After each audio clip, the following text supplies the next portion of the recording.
Senhoras e senhores, tudo bom? Estamos aqui de volta para o nosso segundo módulo, ou a segunda aula do nosso bate-papo aqui, onde nós estamos falando sobre a questão de proporcionar ao nosso cliente, ao nosso ouvinte, a pessoa que está do outro lado, uma experiência positiva. Espero que você tenha conseguido fazer o texto, compartilhe com a gente como foi essa experiência, ok? E se tiver qualquer dúvida, por favor, entre em contato com a gente. Maravilha? Bom, vamos lá. Vou pedir mais uma vez para que, por favor, você desligue o seu celular, coloque no Vibracol, esteja aqui com a gente, conectado, presente nesse momento, para que você possa aproveitar da melhor forma possível o conteúdo que eu vou estar compartilhando com vocês aqui. Tome notas, você já tem aí do seu lado o teu caderno, teu bloco de anotação, utilize as suas canetas coloridas, ok? Nós estamos agora no nosso segundo módulo, perfeito. Valide agora também a sua conexão de internet, teu áudio, teu vídeo, para que você tenha uma boa qualidade, para que você possa aproveitar da melhor forma possível esse conteúdo, ok? Utilize, mais uma vez, deixando claro aí, utilize os campos para você poder deixar o teu comentário, suas dúvidas, compartilhe com a gente para que isso aqui seja uma troca. Nós estamos aqui efetivamente para poder proporcionar, para poder contribuir com vocês da melhor forma possível. E sinta-se à vontade, por favor, de entrar em contato com a gente.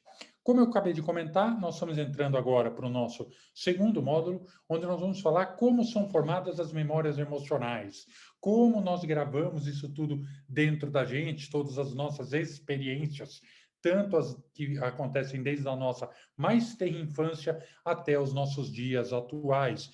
E como nós podemos fazer para conectar essas memórias emocionais, causando para o nosso interlocutor uma experiência positiva. Perfeito? E depois, no próximo módulo, na próxima aula, na verdade, nós vamos falar um pouquinho do conceito storytelling e o store brand.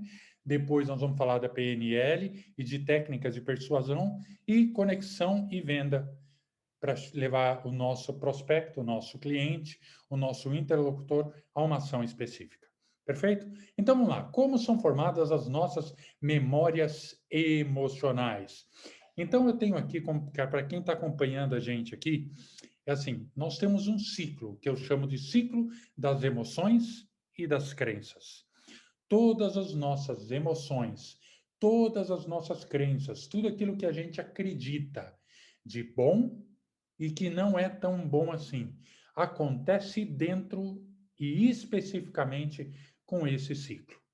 Eu tenho uma experiência, eu tenho um fato externo, ou seja, eu tenho uma determinada atitude, um determinado comportamento, nós, como seres humanos, temos uma experiência, passamos por uma experiência de vida, e aí essa experiência, esse fato, esse comportamento, essa situação, que por si só ele é neutra, produz um determinado resultado, seja um resultado A, um resultado B, ok? Seja o resultado que eu tanto desejo ou o resultado que não era aquele que eu desejava, mas eu tenho um resultado. Todo resultado, tudo aquilo que se tem, ele é fruto de uma experiência, de um fato, de uma atitude, de um comportamento, de uma ação, de algo que aconteceu aqui. Então, aconteceu aqui, eu tenho um resultado. Esse resultado, neurologicamente, eu vou interpretar, eu vou atribuir valor a esse fato. E quando eu interpreto e atribuo valor, gera em mim as minhas crenças, os meus estados emocionais. Vou trazer um exemplo claro para a gente poder entender esse mecanismo. Há uns anos atrás, nós tivemos aqui no Brasil uma situação aí no Rio de Janeiro, em Petrópolis, isso fazem muitos anos, e aí choveu bastante, ali é uma região serrana, então acabou descendo muita terra, muita pedra, porque é um cerro, imagina, né? É uma posição ali serrana, serra, né? E a água desceu, a terra desceu, a pedra desceu, o barro desceu, e conforme ele veio descendo, né? Morro, Serra Abaixo, ele veio pegando as casas que estavam na região da Serra. Foi uma catástrofe, foi uma situação desafiadora e muita gente perdeu suas casas. Muitas pessoas perderam até suas famílias, documentos, seus bens. Ou seja, muitas pessoas foram diretamente afetadas com essa situação.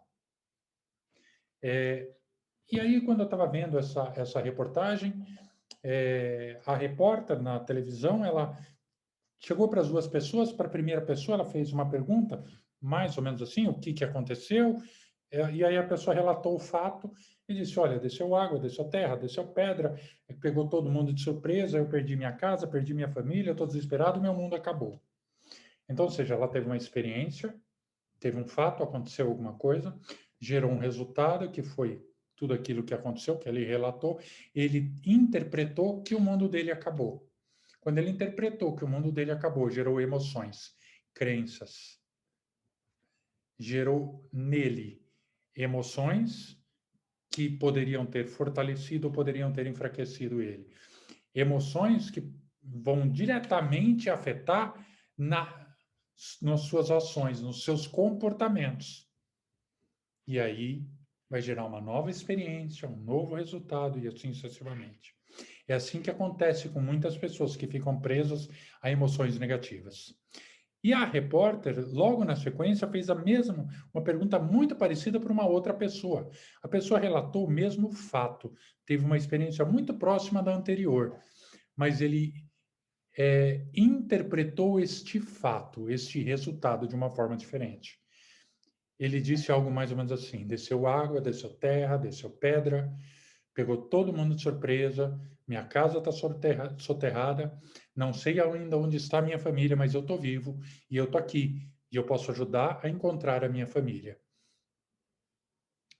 Olha que coisa interessante, né? Essa situação, essa interpretação deste fato vai afetar diretamente nas emoções que as pessoas estão sentindo. E aí você pode perguntar para mim, falar, tá bom, Adam, mas eu não consigo adivinhar ou ter na minha mão o controle das emoções que eu vou gerar nas outras pessoas. Não, você não tem. Mas nós podemos criar circunstâncias, experiências positivas que gerem emoções positivas do outro lado. É sobre isso que a gente está falando aqui. Proporcionar experiências realmente encantadoras que tenham conexão com quem está do outro lado, que gere uma emoção positiva. E toda vez que ela olhar para o meu produto, para o meu serviço, para mim, ela vai lembrar dessa emoção positiva. Começa a entender o impacto disso? Ótimo. Vamos falar um pouquinho. Eu quero falar com vocês sobre a vida e como em cada fase são formadas as emoções.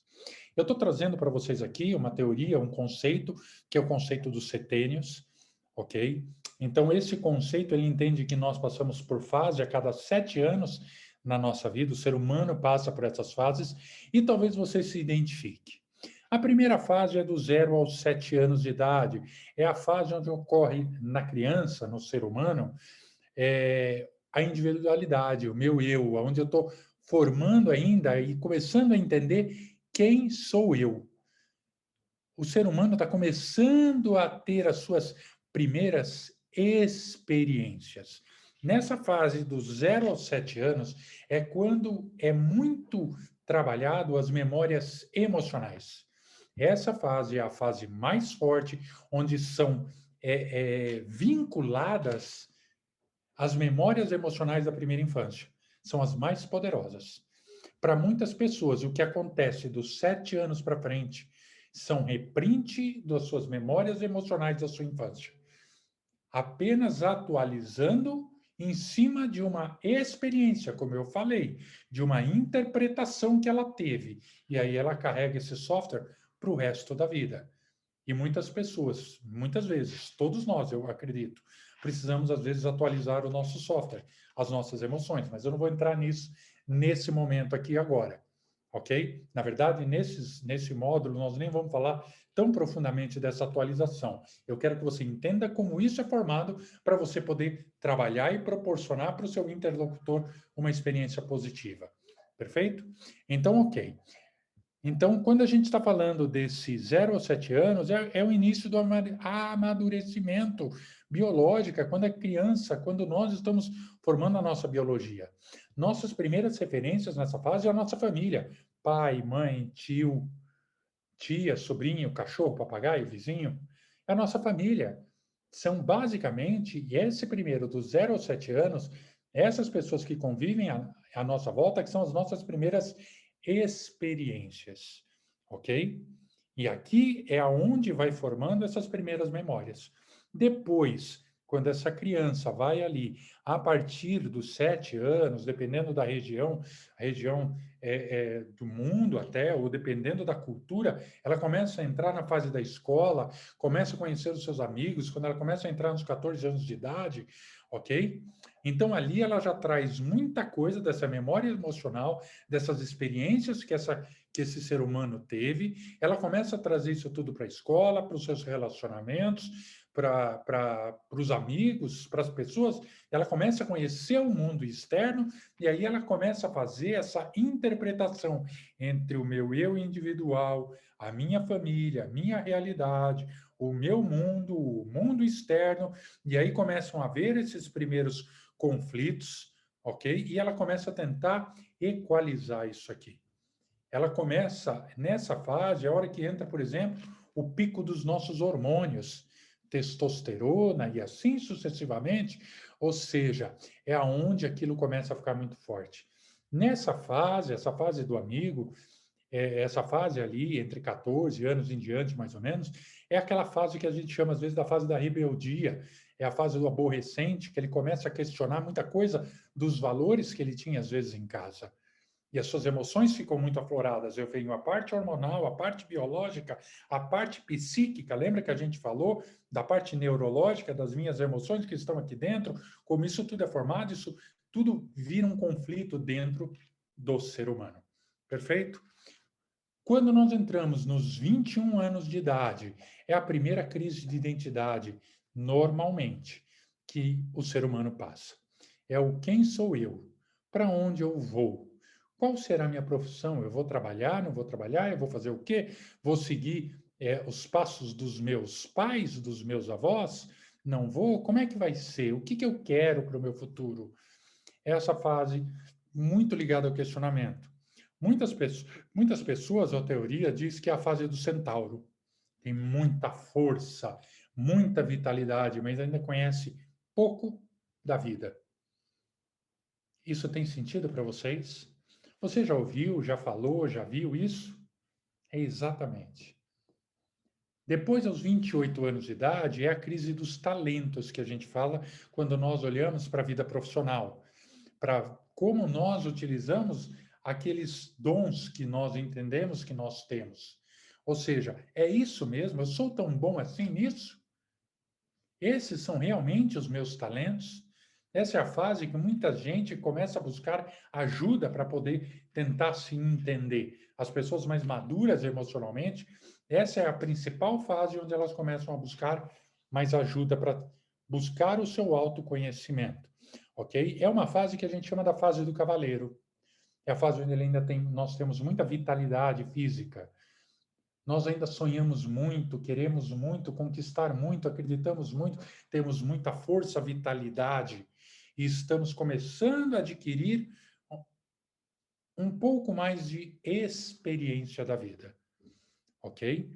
Quando nós entramos nos 35 anos aproximadamente, é o pico do amadurecimento biológico, entre 28 e 35 anos, ok? É a parte em que nós estamos mais conectados na nossa parte biológica, onde a gente atingiu o pico biológico. Perfeito? Ok? E esse é o início do amadurecimento emocional. É aqui onde a gente começa a amadurecer emocionalmente. Perfeito? É a fase que a gente chama do caminhante. É onde nós começamos a caminhar pela vida. perfeito? É a fase consciente de todos nós, perfeito? Nos 42 anos de idade, é a fase, é aquela crise de autenticidade. Eu sou realmente assim, tão bom assim? Como são as coisas? Ok?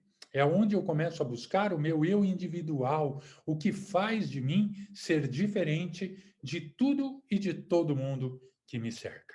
Perfeito? É a fase também onde o amadurecimento espiritual fica mais forte. É onde nós buscamos, onde o ser humano tem por tendência, buscar muito uma conexão com algo que talvez seja, ou que ele interprete, ou que ele deseje, muito maior do que ele mesmo. É onde os seus pensamentos estão buscando uma liberdade, onde ele quer liberdade, estar livre, é a fase da liberdade racional e emocional, ok? É uma fase onde a imaginação ela está muito latente, ela já tem muito conhecimento, ela já adquiriu um bom conhecimento de vida, boas experiências, ela começa a fazer essa interpretação de uma forma mais abrangente, vamos chamar dessa forma. Perfeito? Quando nós entramos, em média, nos 49 anos de idade, é a fase realmente da liberdade sentimental. Estar livre com as minhas emoções.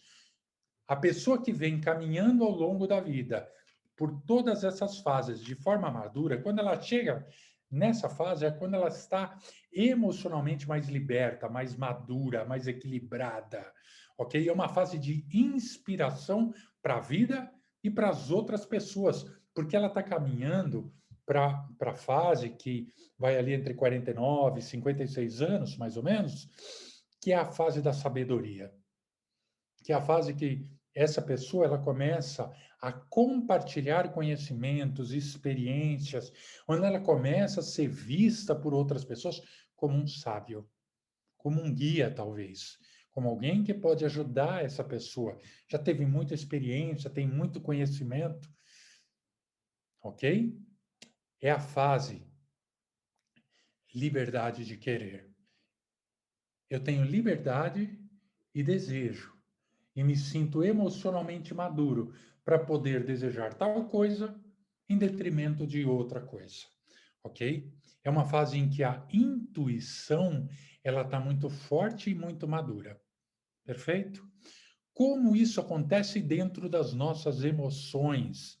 A gente começa a entender que nos primeiros 7 anos, como eu comentei, é a fase mais forte da nossa memória emocional, ok? Ali de 0 a 7 anos de idade. Nos 14 anos, as nossas emoções, elas estão muito mais ligadas às emoções ligadas ao meio externo, a amigos, a fora da minha família.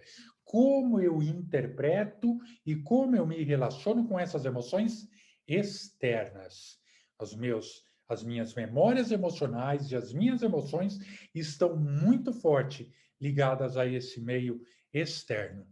Aos 21 anos de idade, aproximadamente, as minhas emoções estão muito ligadas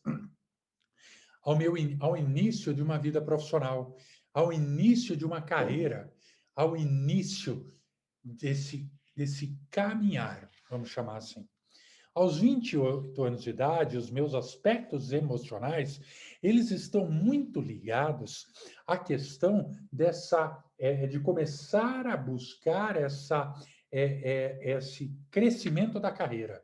Ou seja, mais ou menos como se fosse assim, eu já sei o que eu quero profissionalmente, eu já sei o caminho que eu estou seguindo e agora eu quero fortalecer isso aqui para entrar na fase dos 35 anos de idade com uma carreira já mais amadurecida para buscar a estabilidade e a segurança dos 42 anos, a liberdade para poder escolher, liberdade de vários aspectos na vida dele, ok?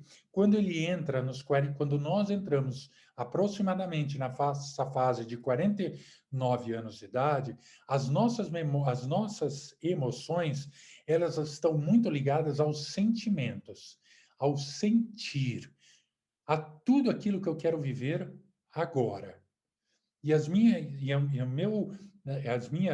emoções, aproximadamente em torno de 50 anos de idade para frente, a liberdade do querer. Eu tenho as emoções positivas estão ligadas à minha liberdade de poder fazer as minhas escolhas sem medo de ser feliz. Quando nós olhamos para relacionamentos, nos 21 anos de idade, essas memórias emocionais em relacionamentos estão muito ligadas à busca de um outro, de um companheiro, de uma companheira, de uma pessoa que talvez essa pessoa vá passar muitos anos ou o tempo que for, mas querer alguém para compartilhar a vida. Isso acontece a partir dos 21 anos de idade. E assim também ligado à parte dos hormônios, porque eles também estão muito fortes. Nós começamos a entender agora como são formadas as nossas memórias emocionais ao longo da nossa vida. E em cada fase dessa, uma parte emocional minha está mais latente do que a outra. É claro que eu estou falando como regra geral, porque as pessoas, nós estamos falando de ser humano não é algo tão preciso assim, ok? Não é especificamente com 21 anos, com 35 ou com 42, mas as fases, elas seguem muito uma questão linear. Tem pessoas que têm 20 anos de idade e são maduras como pessoas de 40 anos, e assim sucessivamente. Mas eu entender e a partir dos sinais que o outro me dá, eu começo a interpretar e a entender em que fase ele está da vida. E aí fica fácil eu me comunicar. É claro que isso não vai, você não vai desenvolver essa competência assim, do dia para a noite, agora você já sabe. Você precisa praticar, exercitar, e aí vai chegar uma hora que você vai estar no que eu chamo do estado da maestria, que é o que todos nós desejamos. Quanto mais eu pratico, melhor eu fico. Quanto melhor eu fico, mais próximo eu fico da maestria. E aí é a excelência que a gente alcança. Perfeito? Como nós fazemos? Vamos falar um pouquinho, então, dessa conexão emocional. Conheça a história do seu interlocutor, conheça o outro. Encontre ganchos emocionais no discurso dele, quais são as coisas que ele gosta. Nós deixamos isso muito claro, eu vou falar depois em PNL, que fica muito claro quais são essas conexões emocionais. Respeite a fala, o mundo, as experiências, a cultura, os valores, tudo o que cerca do outro. Respeite. Olhe, como eu falei no módulo anterior, com um olhar neutro, sem julgamento, ok?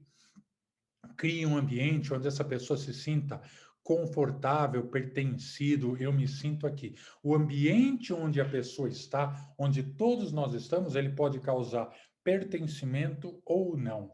O que causa pertencimento? Quando eu entro num ambiente e eu reconheço aquele local onde eu estou como algo comum para mim. Por exemplo, eu me sinto muito confortável em bibliotecas, em livrarias. Eu entro num lugar e já me sinto à vontade. Eu me sinto muito à vontade em um bom restaurante, com uma boa taça de vinho. Eu me sinto confortável porque é algo que tem a ver com o meu dia a dia, com a minha rotina, com a minha vida, ok? Estimule sempre a parte visual. Todo mundo tem um visual muito forte, um visual com ambiente, com imagens. Isso tudo ajuda a conectar a pessoa emocionalmente. Sons, tom de voz, música, tudo isso também ajuda a conectar a pessoa emocionalmente. Se eu sei quais são as músicas que o outro gosta, eu posso deixar em um local uma música agradável para ele, um som agradável. Tome cuidado sempre com o seu tom de voz, para que o seu tom de voz esteja adequado ao momento. Às vezes mais forte, mais rápido, mais devagar, mais leve, mais pausado, porque o seu tom de voz também influencia nos estados emocionais do outro. E crie uma história que conduza a emoções que você deseja. Se eu quero proporcionar ao outro uma emoção de um estado emocional de amor, eu vou contar histórias amorosas, histórias de amor, de pais com filhos, de um casal, Histórias onde as pessoas se conectem com o amor, por exemplo, da vida. Perfeito?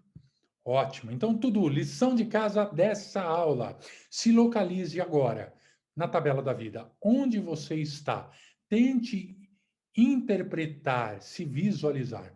Volte a uma experiência da sua vida, uma experiência positiva. Lembre de algo que você passou em algum momento da sua vida, algo que marcou, que te proporcionou uma emoção muito agradável, boa, talvez um relacionamento, talvez um momento, uma viagem, qualquer coisa, algo que marcou. Tente reviver esse momento na sua memória. Pare alguns minutos, 5 minutos, e estimule a sua criatividade. Lembre do que você viu, ouviu e sentiu, das pessoas que estavam em você e de tudo aquilo que te cerca. E depois, descreva no seu caderno as emoções ou a tua experiência com essa situação.